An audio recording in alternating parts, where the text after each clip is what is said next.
Hello, my writer friends. Welcome to Write with Intent. I'm Mindee Arnett, sci-fi and fantasy author, bringing you all the tips, tricks, and tools of the trade that I've learned on my publishing journey to help you along with yours. Today, we're going to be going over the 5 key story structure points that everybody probably wants to know and include in their story. So, let's get started.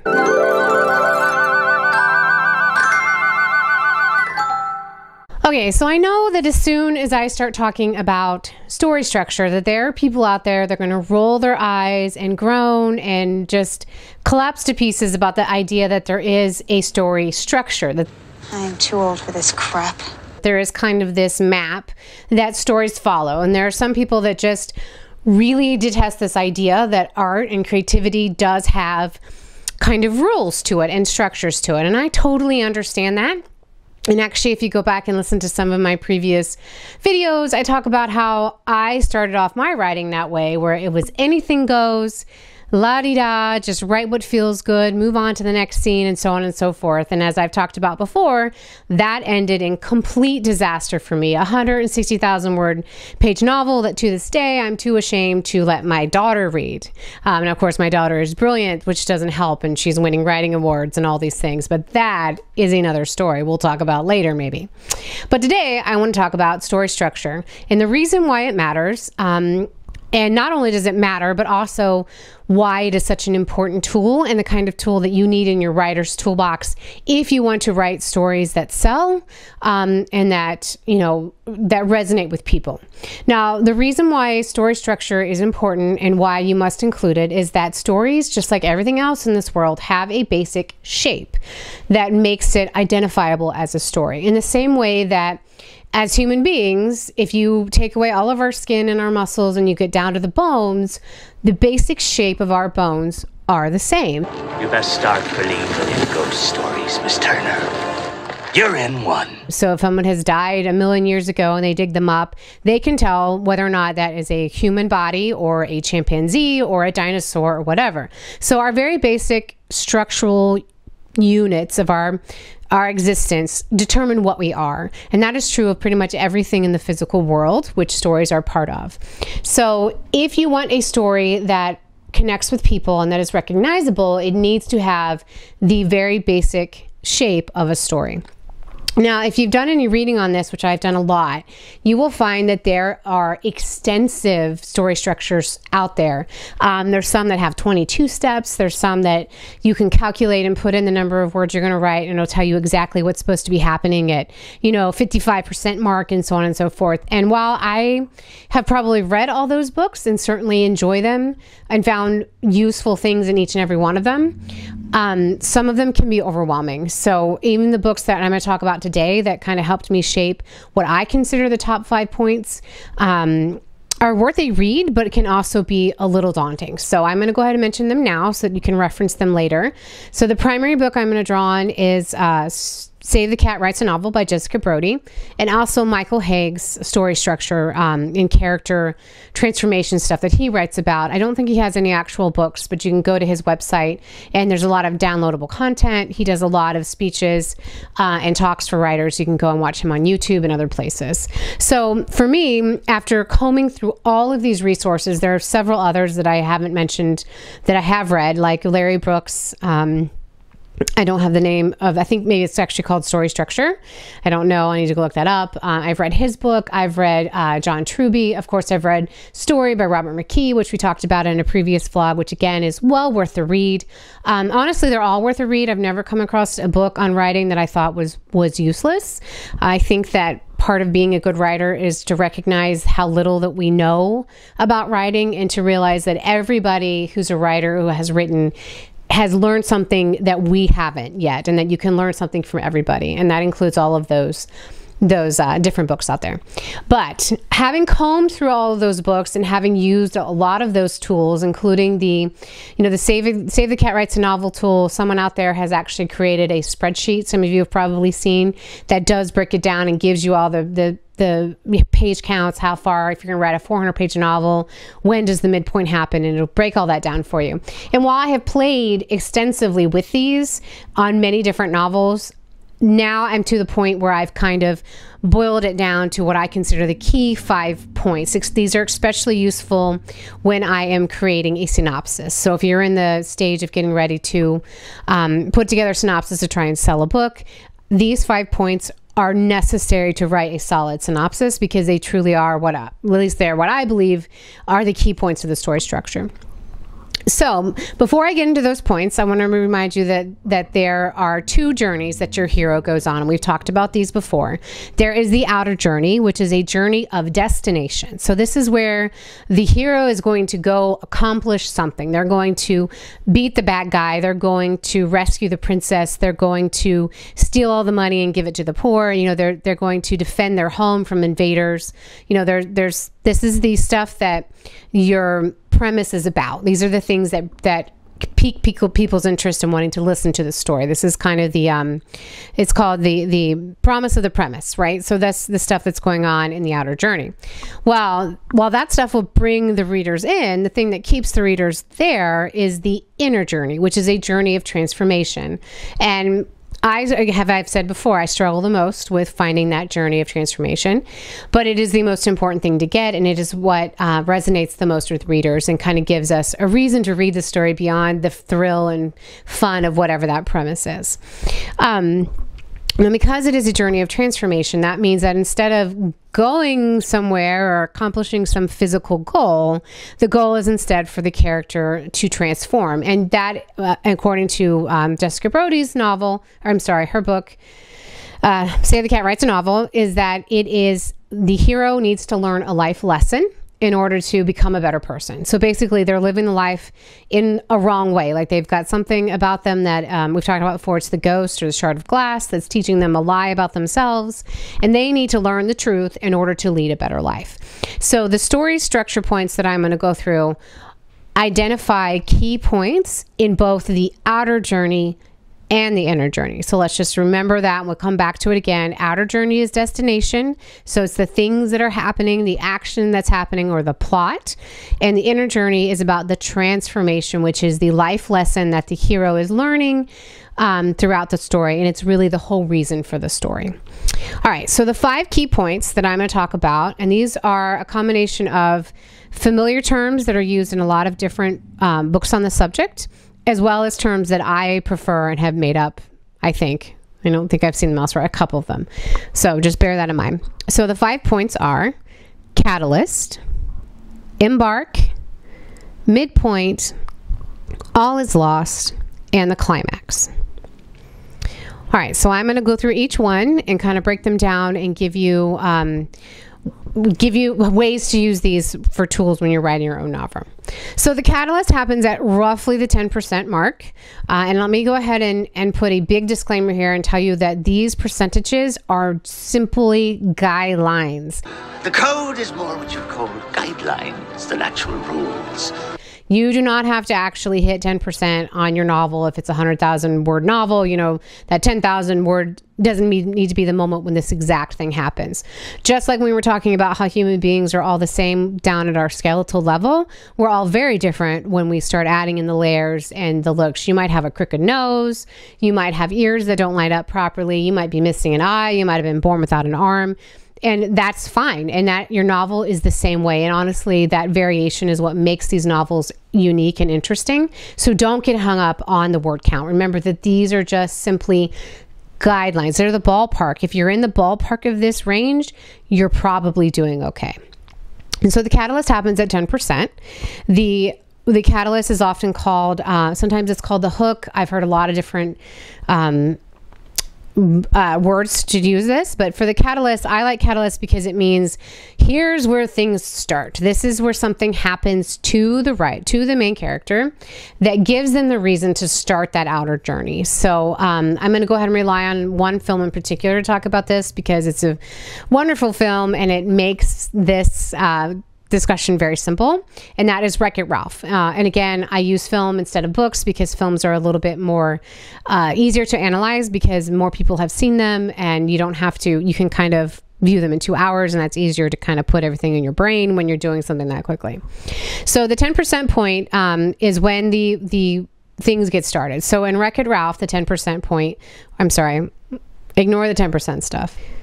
In Wreck-It Ralph, the catalyst is the party. So it's the anniversary party that he comes home to and sees the little, whatever they are, the little jumpy people having the party without him to celebrate the game. And he's like, hey, I'm a really important part of this game. And they're like, no, you're not, and blah, blah, blah. Because you're just the bad guy who wrecks the building. No, I'm not. Yes, you are. No, I'm not. So that is the catalyst. The key thing about the catalyst is that it gives the hero a reason to start a journey, which for Ralph is, of course, to become the hero and to find the hero's medal. And it also is the first time we glimpse what's wrong with their life. So with Ralph, the problem is he has a crappy life, right? He's not included. He doesn't have friends. He lives in isolation. So the whole setup, which happens before the catalyst and all of that, is building in towards the start of these two journeys. And the key thing to remember that I find is helpful to remember about the catalyst is that it happens to the character. The character does not go out and do this to themselves. And that is a piece that I learned specifically from Jessica Brody's book, and it's very useful to kind of help you remember what these pieces are. So that's the 10% mark. The catalyst. So the next part of our structure is what I call embark. And this usually happens around the 25% mark. And it's called various different things. I think it's called opportunity in Michael Haig's story structure. I like the word embark because it helps to remember what should be happening around this point in the story, and that is the hero actually starts the physical journey, the journey of destination at this point. It usually involves going from let me rephrase that. It often involves going to an actual new place, so to a new world, either figuratively or literally. So in the case of Wreck-It Ralph, the 25% mark happens when he, at least this is my opinion when it happens, you could probably argue about if this really is it, because that's the cool thing about story structure is that sometimes what looks like it should be the 25, the embark moment is actually the catalyst and so on and so forth. But I don't want to get into those weeds. But the embark moment is when he decides to go into hero's duty and try and steal the medal so that he can become a hero. Why do video games become so violent and scary? So he literally leaves behind the world that he's known and enters this new world of a different video game. And it's really scary. And, he thinks about giving up and running away and he's scared. But in the end, he's like, nope, I really want this medal. It's going to prove who I am. It's going to help me decide my identity and I'm going to go get it. So that's what the embark moment is really about. Is that the hero is entering the new world, and if you're not writing a fantasy or a sci-fi novel, if you're just writing a literary novel or a contemporary novel, a lot of times you won't have this change in location, but you do need to have a change in the way that the hero is thinking about the world. So the world needs to seem new to them in some way. Anyway, so that is the embark moment, and the key thing to remember is that when we're talking about the inner journey is that the embark involves the hero pursuing the goal in the wrong way. So for Wreck-It Ralph, what's perfect is that we know as the audience that a medal is not what makes you a hero. It is not what makes you a good guy. But Ralph doesn't know that. As far as he knows, that is the end all be all of life. And so he is pursuing that goal. And while wanting to be the hero is the right goal, he is pursuing it in the wrong way. Like what he thinks is going to solve his problem for him is completely wrong. All right, so now we'll move on to the next point 3, which is the midpoint. Very accurately described, this generally happens about 50% along in your novel, so sort around in the middle. And I find that it's one of the harder points for me to identify ahead of time. The key way to identify it, I like to rely on Michael Haig. What he says about it is that this is when the hero demonstrates a commitment to the journey, to the outer journey, so the physical destination, the journey of destination, in an irrevocable way. So the way that the example that Michael Haig gives, which is my favorite example of this, is from the movie Titanic. And I'm not going to break down all the points because you can go listen to him and read his stuff and he'll break it down for you. But the 50% mark in Titanic is when Rose goes to bed with Leonardo DiCaprio's character, who I can't remember the name of, and wow, shame on me. Jack.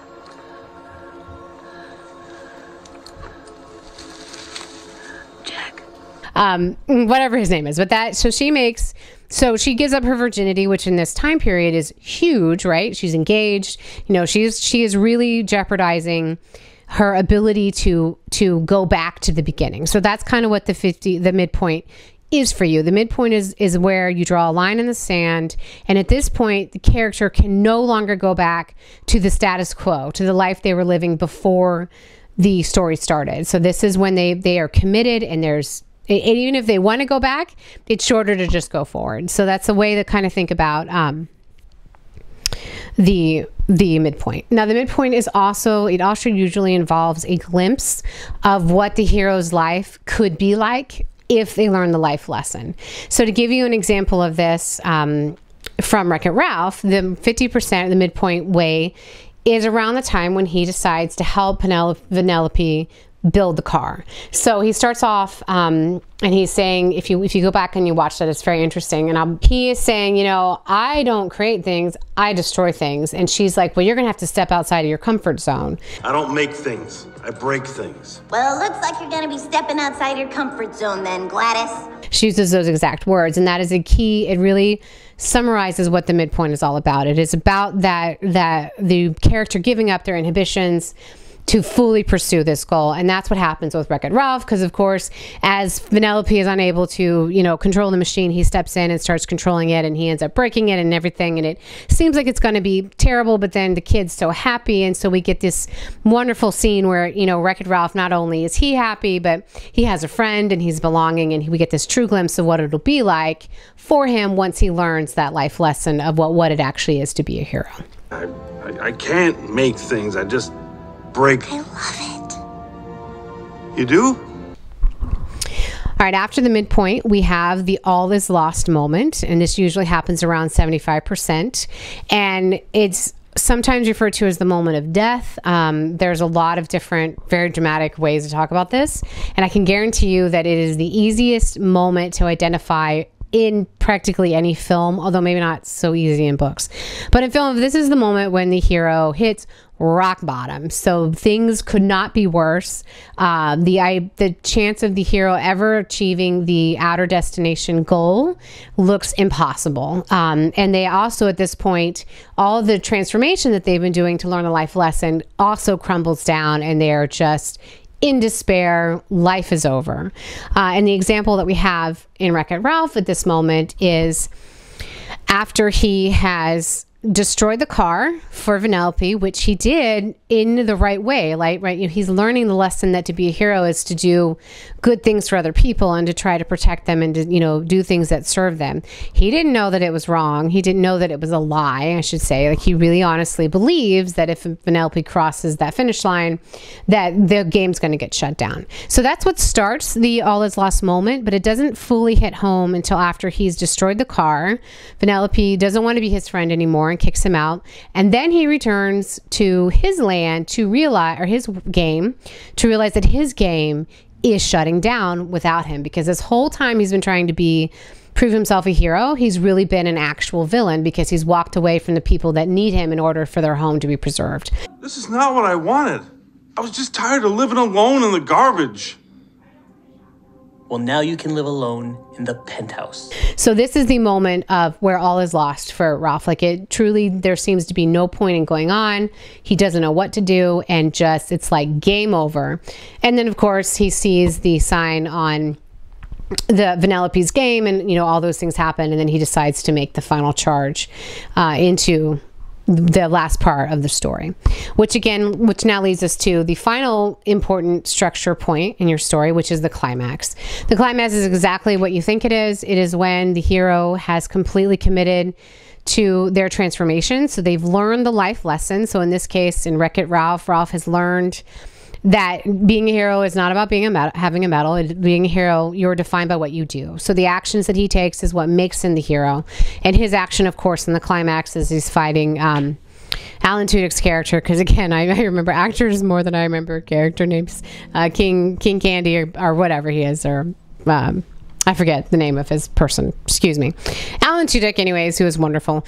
So he's fighting Alan Tudyk, and he realizes that the only way to save Vanellope, and therefore all of the people in her game, is to sacrifice himself by jumping down into the volcano and interacting with things. So I'm bad, and that's good. I will never be good, and that's not bad.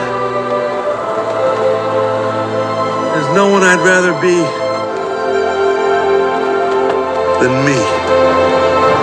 He has learned the life lesson. He fights the bad guy. The 90% mark, the climax, should be the hardest obstacle that the hero has faced yet. So it definitely should not be an easy thing. It should be the hardest. It should ask for the most commitment from the hero in terms of that life lesson and in terms of what they're giving up or what they're doing in order to achieve that final destination. All right, so that was kind of a down and dirty, quick overview of story structure.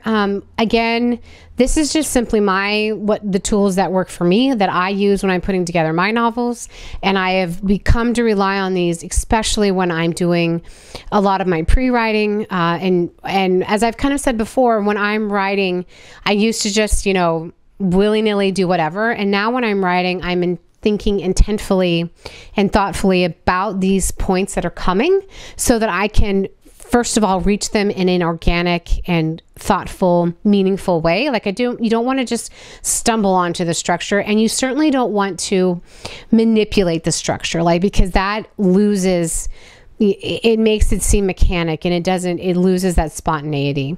So, you want to be thinking about these points, but you don't want to, for me, I don't want to write to them so exclusively that I kind of miss the mark.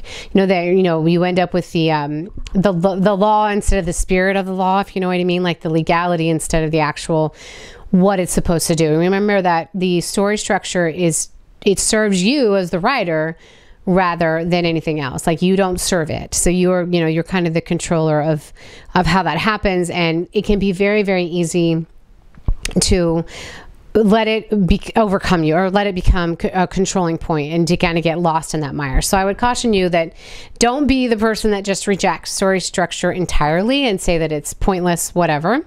And don't be the person that is so married to story structure that your stories come off as robotic, or so predictable, like we know this is happening, we can see it coming. You want to think about using story structure to serve the story itself, and to kind of keep you from getting lost, and so that you know where you're going and you're hitting those beats. And as always, the important thing, of course, is to be intentful about it, and the only way to be intentful about it is to know that they exist. So go out and read those books. Write these down, the points that I've shared, really let them sink in. Start thinking about them when you watch your next movie or TV show, or when you read your next book, so if you can identify what's happening. Check out Michael Haig's stuff. He talks a lot about romance. So if you write romance, a lot of his examples tend to deal with romantic characters and what's happening. Like at the catalyst is usually the first time that the hero and the lovers meet. The midpoint is usually the first time that they kiss or that they go to bed together. The all is last moment is when they break up. And of course, the 90%, the climax, is when they come back together. So anyways, these are very, very useful. Go out there, be intentful about it, know that they exist, have fun, and I will see you in the next one. Bye, guys.